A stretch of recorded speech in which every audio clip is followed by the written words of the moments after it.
Anti-English sentiment or Anglophobia means opposition to, dislike of, fear of, or hatred towards England or the English people. The term is sometimes used more loosely for general anti-British sentiment.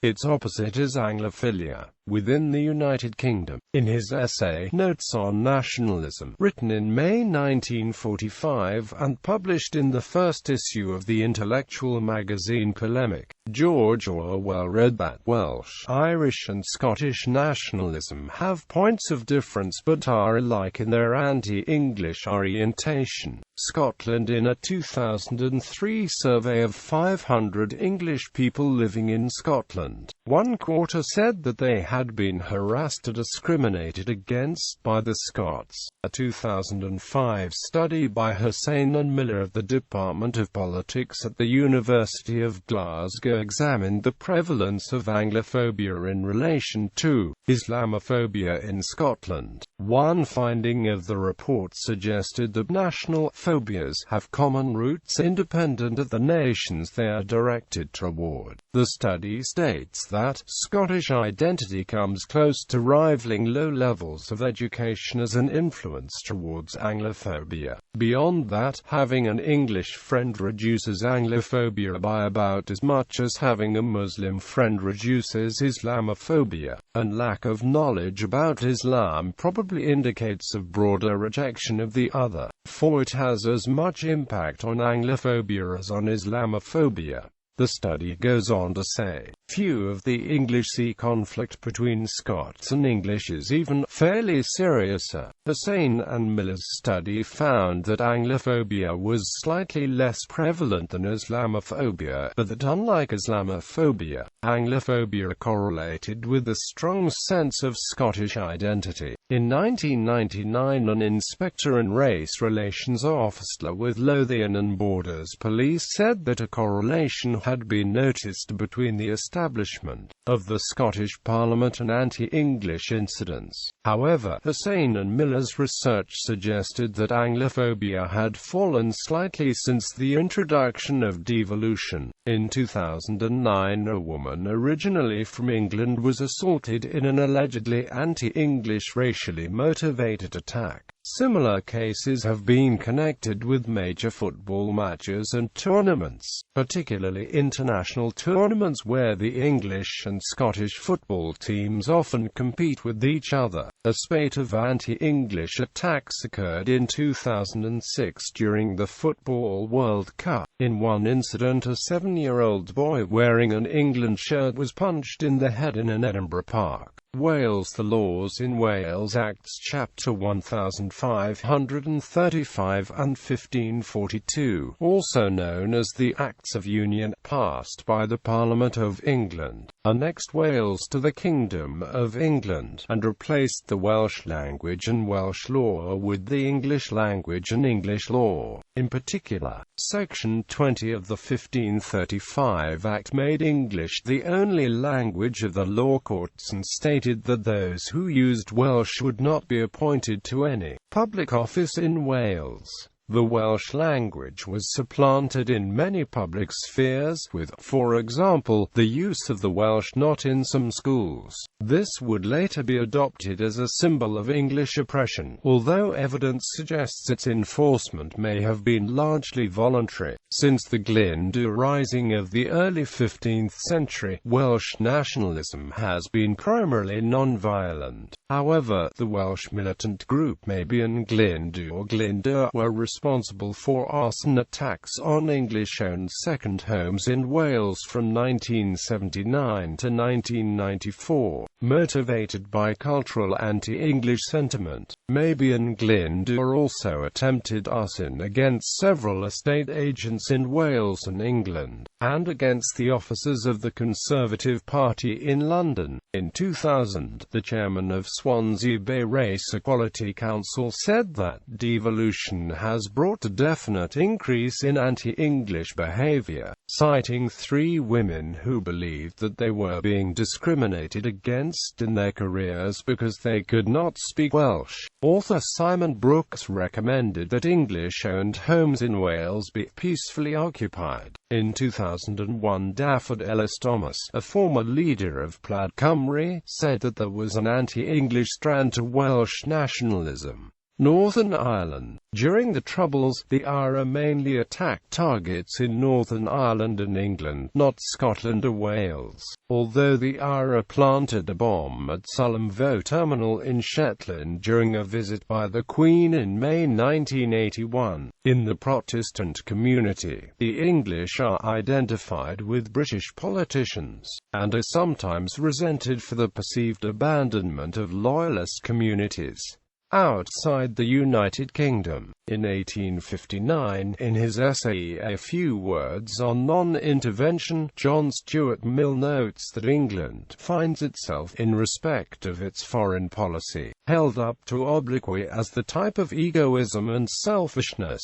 as a nation which thinks of nothing but of outwitting and outgeneralling its neighbours, and urges his fellow countrymen against the mania of professing to act from meaner motives than those by which we are really actuated. Ireland. There is a long tradition of Anglophobia within Irish nationalism. Much of this was grounded in the hostility felt by the largely Catholic poor for the Anglo-Irish gentry, which was mainly Anglican. In Ireland before the Great Famine, anti-English hostility was deep-seated and was manifested in increased anti-English hostility organised by United Irishmen. In post-famine Ireland, anti-English hostility was adopted into the philosophy and foundation of the Irish nationalist movement. At the turn of the 20th century, the Celtic Revival movement associated the search for a cultural and national identity with an increasing anti-colonial and anti-English sentiment. Anti-English themes manifested in national organisations seen as promoting native Irish values, with the emergence of groups like Sinn Féin. The Gaelic Athletic Association was founded in 1884 as a countermeasure against the Anglo-Irish Athletic Association, which promoted and supervised British sports such as English football in Ireland. The GAA was founded in the anti-English ideas of Thomas Croke, Archbishop of Cashel and Emly. From 1886 to 1971, the GAA focused national pride into distinctly non-English activities.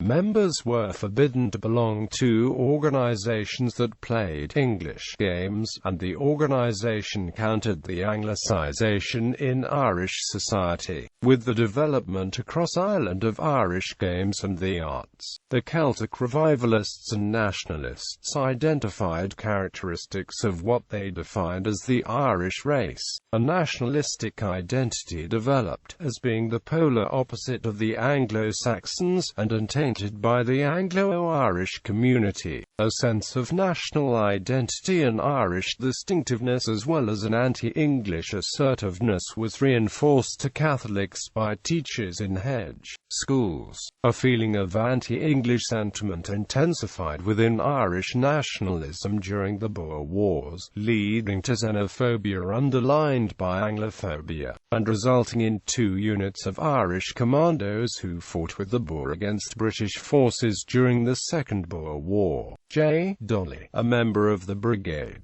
wrote to the editor of the Irish News in 1901 stating, "It was not for the love of the Boer we were fighting, it was for the hatred of the English." The pro-Boer movement gained widespread support in Ireland, and over 20,000 supporters demonstrated in Dublin in 1899, where Irish nationalism, anti-English, and pro-Boer attitudes were one and the same. There was a pro-Boer movement in England as well, but the English pro-Boer movement was not based on anti-English sentiments. These opposing views and animosity led the English and Irish pro-Boer groups to maintain a distance from one another. The W.B. Yeats play The Countess Kathleen, written in 1892, has anti-English overtones comparing the English gentry to demons who come for Irish souls. Films set during the Irish War of Independence, such as The Informer and The Plough and the Stars, were criticised by the BBFC for the director John Ford's anti-English content, and in recent years, Michael Collins and The Wind That Shakes the Barley have led to accusations of Anglophobia in the British press. In 2006, Antony Booth, the father-in-law of Tony Blair, claimed he was the victim of anti-English vandalism and discrimination while living in County Cavan, Ireland, with his wife. In addition, in August 2008, an English pipefitter based in Dublin was awarded €20,000 for the racial abuse and discrimination he received at his workplace. In 2011, tensions and anti-English or anti-British feelings flared in relation to the proposed visit of Elizabeth II, the first British monarch to visit Ireland in 100 years. The direct invitation by the President of Ireland, Mary McAleese, and the Irish government was hailed by the Irish press as a historic visit, but was criticised by Sinn Féin President Gerry Adams. An anti-Queen demonstration was held at the GPO Dublin by a small group of Irish Republicans on the 26th of February 2011, and a mock trial and decapitation of an effigy of Queen Elizabeth II were carried out by Socialist Republican group RG. Other protests included one Dublin publican hanging a banner declaring, "The Queen will never be welcome in this country." France. After the Norman conquest in 1066, Anglo-Norman replaced English as the official language of England. However, in the 13th and 14th centuries, the Plantagenet kings of England lost most of the possessions in France, began to consider England to be the primary domain, and turned to the English language. King Edward I,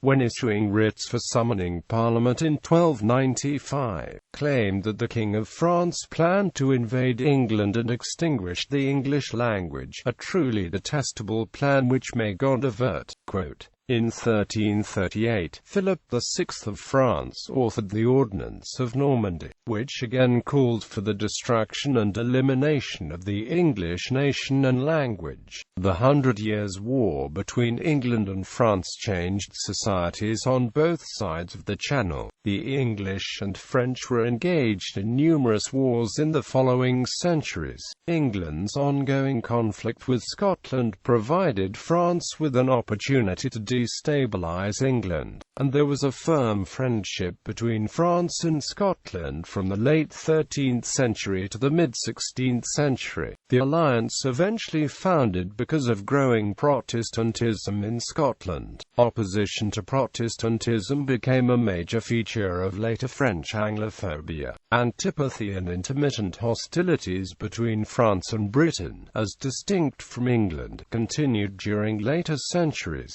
It has become more and more political. United States. In 2002, academic John Moser said that, although Anglophobia is now almost completely absent from United States society, this was not always the case. He stated that there were strains of Anglophobia present in virtually every populist movement of the late 19th and early 20th centuries, with the Populist Party, for example, referring to England as a monster that had seized upon the fresh energy of America and is steadily fixing its fangs into our social life. Reasons suggested for the decline in Anglophobia included the impact of the Second World War, and reduced political support for Irish nationalist movements compared with that in earlier periods. Moser also said, "In an age when the wealthiest and most influential Americans tended to be associated with things British, the vast majority were of Anglo-Saxon descent, wore English tailored suits, drove British-made automobiles, and even spoke with affected British accents. It was quite natural for Great Britain to fall within the sights of disaffected populists. In more recent years, however, this has changed. When one thinks of wealth and influence in contemporary America, particularly when one considers those who have made their fortunes in the past 30 years, English culture does not immediately spring to mind. The film industry is widely perceived to give a British nationality to a disproportionate number of villains. Lyndon LaRouche, a perennial candidate for U.S. president and a movement leader known for theories of conspiracies, has been called the most illustrious Anglophobe in American politics. Anglophobia in the Irish-American community. The Irish-American community in the United States has historically shown antipathy towards the English in particular. Anglophobia has been a defining feature of the post-famine Irish-American experience. Bolstered by the support of Irish nationalism, Irish-American communities have been staunchly anti-English since the 1850s, and this sentiment is fostered within the Irish-American identity. Irish immigrants who settled in the United States often prospered there, retaining the bitterest animosity to England, and many of them subscribed from the weekly wage to keep up the anti-English agitation. This was due in part to the nature of the history and manner of their emigration, when they brought with them a strong specific sense of Anglophobia. Irish-American newspapers, like the pro-Catholic Truth Teller, which was founded in 1825 by an anti-English priest, were influential in the identity of the community. Anglophobia in print was also seen in the autobiographies of noted Irish Americans, such as Elizabeth Gurley, a leading American socialist, and William Z.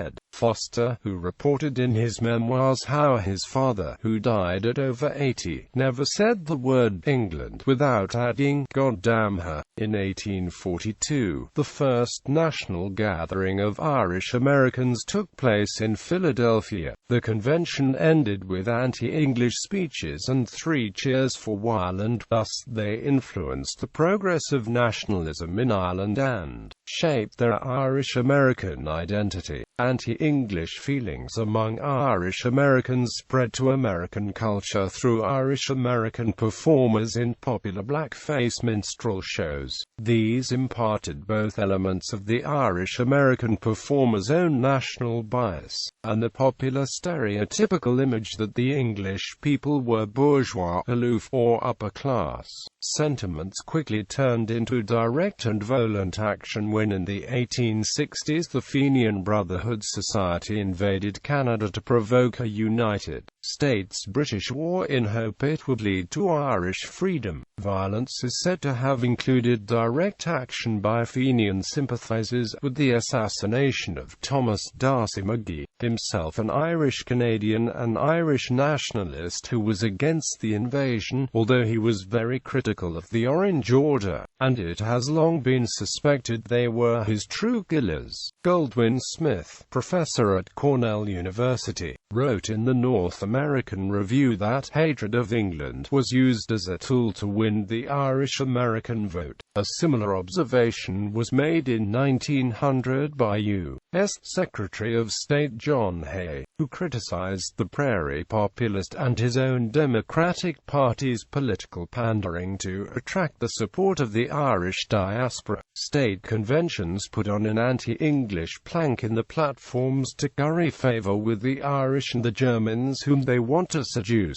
It is too disgusting to have to deal with such sordid lies. Well into the early 20th century, anti-English sentiment was increasing with famine memorials in the Irish-American communities, which served as a wellspring for their obsessive and often corrosive antipathy. As noted in the British Parliament in 1915, there is no part of the world where anti-English influences worked so powerfully than in the United States. Almost every Irishman there is the son or grandson of an evicted tenant, evicted in all the horrors of the Black 40s, and most of them have heard stories of them from the mother's knee. Some newspapers, including the San Francisco Leader and the New York Irish World, first published in 1823, were renowned for their anti-English articles. The Irish World blamed the mainland United Kingdom for the depopulation and desolate state of Ireland's industries.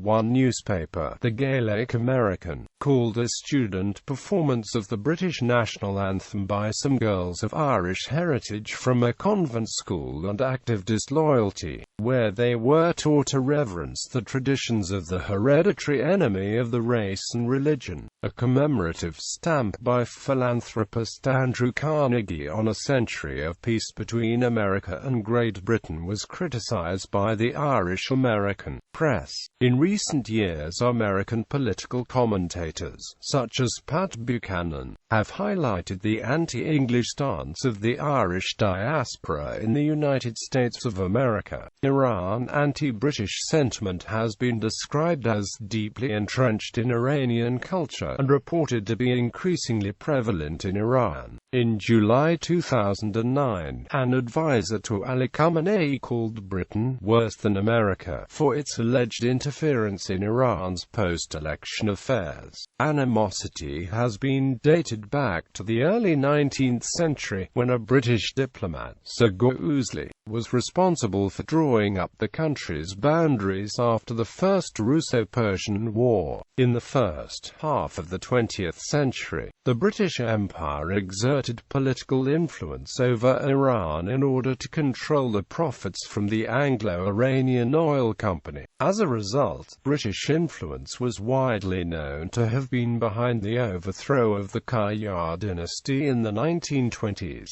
the subsequent rise of Reza Shah Pahlavi, and the successful coup d'etat overthrowing Prime Minister Mohammad Mossadegh in 1953.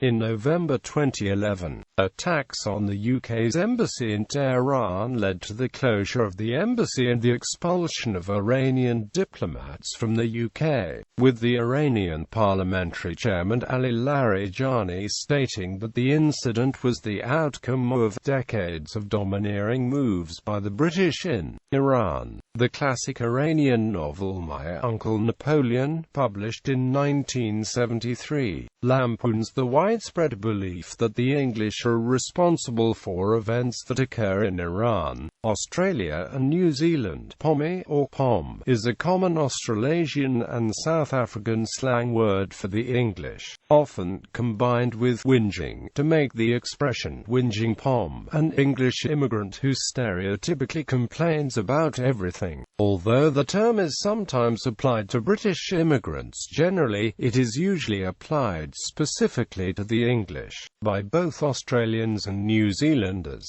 For the 19th century onwards, there were feelings among established Australians that many immigrants from England were poorly skilled, unwanted by the home country, and unappreciative of the benefits of the new country. In recent years, complaints about two newspaper articles blaming English tourists for littering a local beach, and headed "Filthy Poms" and "Poms Fill the Summer of Our Discontent," were accepted as complaints and settled through conciliation by the Australian Human Rights Commission when the newspapers published apologies. However, letters and articles which referred to English people as Poms or Pommies did not meet the threshold for racial hatred. In 2007, a complaint to Australia's Advertising Standards Bureau about a television commercial using the term "pom" was upheld and the commercial was withdrawn. Films such as Gallipoli and Breaker Morant have highlighted anti-English sentiment felt by some Australians.